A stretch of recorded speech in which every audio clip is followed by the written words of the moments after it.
বলা আছে যে 5,000 টাকা 24-25 সেশনের শিক্ষার্থীদের 18ই সেপ্টেম্বর আরবি বিভাগে লেনদেন করা হয়েছে। এ ব্যাপারে আমরা নির্বাচন কমিশনকে খতিয়ে দেখার জন্য আনুষ্ঠানিকভাবে জানিয়েছি। নির্বাচন ছিল, আপনারা জানেন যে শুরু থেকে আমরা কিছু বিষয় লক্ষ্য করছিলাম যে টুকটাক কিছু আচরণ বিধি লঙ্ঘন করা হচ্ছিল। যেমন হচ্ছে পূর্ণাঙ্গ প্রার্থী তালিকা দেওয়ার আগে কিছু প্রার্থী ভোট চাচ্ছিলেন। এরপরে হচ্ছে যে এখানে বলা ছিল যে 5 জনের বেশি নিয়ে এসে মনোনয়নপত্র দাখিল করা যাবে না। তো সে জায়গায় আমরা দেখেছি যে মিছিল এবং বহন নিয়ে এসে প্রার্থিতা দেওয়া হচ্ছিল। এরপর অনেকে হচ্ছে রঙিন লিফলেট বিতরণ করেছেন, অনেকে ক্লাসরুমের ভিতরে গিয়ে লিফলেট বিতরণ করেছেন। তো আমরা নির্বাচনটা পার্টিসিপেটরি হবে এভাবে আসলে শুরু থেকে এ ব্যাপারে মৌখিক কনসার্ন জানালেও এর আগে আসলে লিখিত অভিযোগ দেওয়া হয়নি। তো সর্বশেষ যেটি হয়েছে যে নিপীড়ন বিরোধী দিবস পালন করার জন্য আমরা অনুমতি চেয়েছিলাম নির্বাচন কমিশনের কাছে যে ক্যাম্পাসে আমরা প্রোগ্রামটা পালন করব। আপনারা জানেন যে আমাদের প্রেরণার বাতিঘর শহীদ আবরার ফাহাদ ভাইয়ের যে শহীদ হওয়ার ঘটনা, এটিকে স্মরণ করে আমরা প্রোগ্রাম করতে চেয়েছিলাম ক্যাম্পাসে, কিন্তু নির্বাচন কমিশন আমাদের আসলে অনুমতি দেয়নি এবং জানিয়েছিল যে এটা আমরা যদি ক্যাম্পাসে করি সেটা আচরণবিধি লঙ্ঘন হবে। কিন্তু পরক্ষণে আমরা দেখতে পাই যে জাতীয়তাবাদী ছাত্র দল তারা আসলে আমরা এখন জানতে পারলাম যে তারা নির্বাচন কমিশনের অনুমতি না নিয়েই আজকে বিকেলে প্রোগ্রাম থ্রো করেছে।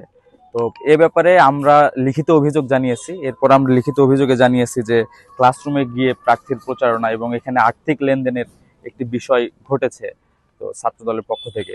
তো আমরা এই বিষয়গুলো নির্বাচন কমিশনের কাছে জানিয়েছি এবং আমরা চাই ডাকসু নির্বাচনটা অনেক পার্টিসিপেটরি হোক, সবার জন্য একটা লেভেল প্লেইং ফিল্ড থাকুক। সেই সাথে আমরা যারা প্রার্থী রয়েছি আমরা যাতে নির্বাচনে আচরণ বিধির দিকে একটু খেয়াল রাখি যাতে নির্বাচনের পরিবেশটা সুষ্ঠু থাকে। তো এই ব্যাপারে আজকে আমরা প্রথম নির্বাচন কমিশনের কাছে লিখিত অভিযোগ দিয়েছি। দেখেন, শুরু থেকেই ডাকসু নির্বাচনে এটা তো দ্বিতীয় দফা। এর আগে যখন 25 তারিখ ঘোষণা করা হয়েছিল, তো শুরু থেকে স্পেসিফিক ভাবে নির্বাচনের আচরণ বিধি লঙ্ঘন করা হচ্ছিল আর কি। এখানে হচ্ছে প্রার্থিতা পূর্ণাঙ্গ তালিকা প্রার্থীর তৈরি হয়েছে, এই সংখ্যাটা তৈরি হওয়ার পেছনে দায়ী কিন্তু বিশ্ববিদ্যালয় প্রশাসন এবং নির্বাচন কমিশনের। এই প্রশাসন দায়িত্ব নিয়েই বলেছিল 5 মাসের মধ্যে ডাকসু কার্যকর করবে। তো এরপর একটা শিডিউল দেওয়া হয়েছিল, এই শিডিউল তো কার্যকর হয়নি, এই শিডিউল অনুযায়ী কিছুই হয়নি। এরপরে একটা তফসিল ঘোষণা করা হয়েছে, এরপর এই তফসিলটা বারবার রিশিডিউল করা হয়েছে।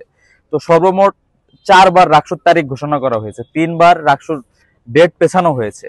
সর্বশেষ এখানে ভোটারদের একটা প্রিপারেশন ছিল, প্রার্থীদেরও প্রিপারেশন ছিল এবং বিশ্ববিদ্যালয় প্রশাসনেরও প্রিপারেশন ছিল। এরপরেও একটা কৃত্রিম সংকট তৈরি করে পোষ্যকটাকে হাতিয়ার বানিয়ে একটা কৃত্রিম সংকট করে 25 তারিখ কিন্তু ডাকসু নির্বাচনটা হলো না। তো এই যে শিক্ষার্থীদের মনে এই যে সংখ্যাটা 16 তারিখও পেছানো হবে কিনা, এই সংখ্যার দায় সম্পূর্ণরূপে বিশ্ববিদ্যালয় প্রশাসনকে আরো বোল্ড স্টেটমেন্ট দিতে হবে, তাদের জায়গাটা ক্লিয়ার করতে হবে। এটা আমরা আজকে নির্বাচন কমিশনকে জানিয়েছি।